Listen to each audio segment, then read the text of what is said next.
There is a long held, deeply sublimated yearning in the minds of all those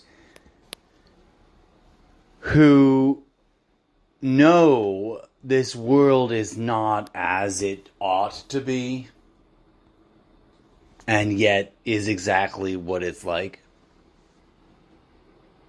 The debate between this is the real world and this is some simulacrum, some facsimile, some make-believe, some alternate reality that is not real is ultimately irrelevant and moot. For there are those who have encountered it by staring down that yearning deep within and knowing that deep down, despite the eons of living in this holographic consciousness of multiple planes of time-dilated realities within realities nested for convenience and empowerment of those who leverage them, not all was always as it is. There was a time, and we know this deep down in our bones. There was a time when people did not live forever and fly through space and bend objects with their mind according to the will and abilities of their holographic fractal avatars and the bundles and attachments associated to each. Deep down, each and every single user out there knows there was a time when the esoteric and existential dilemma of life itself was its opposite, the end of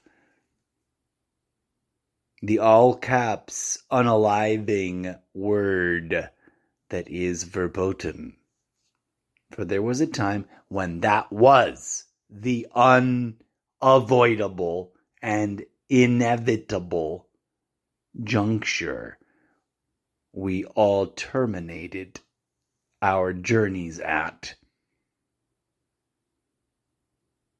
And somehow, now in this new cybernetically enhanced world, we've forgotten that we knew that we lived under the psychological duress of that tyrant's terminal tyranny, death.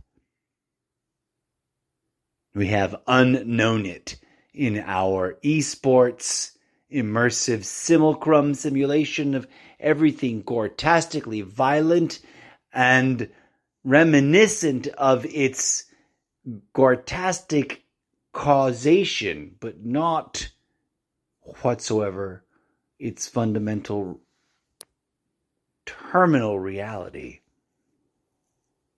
That which was the mystery, the unknown lands beyond, as some poet once put it. The uncharted isles of unanchored mortal soul minds. We lived in terror of not knowing what was on the proverbial other side of the divide, of the veil, of the line between life and death. And then forgot and live in the luxury of endless simulated lifetimes. And oh, woe is me, what a reckoning is coming upon them all for living in this holographic cradle and not knowing if the cause of that is because we are alive somewhere in the center of all this computational prowess, or no longer so, and this is just the dream of the everlasting afterlife. There are those of us who know, and we seek out those who dare to question. For deep along the fissures of the invisible cracks along the wall, the boundaries are dissolving here in the Zeppoverse.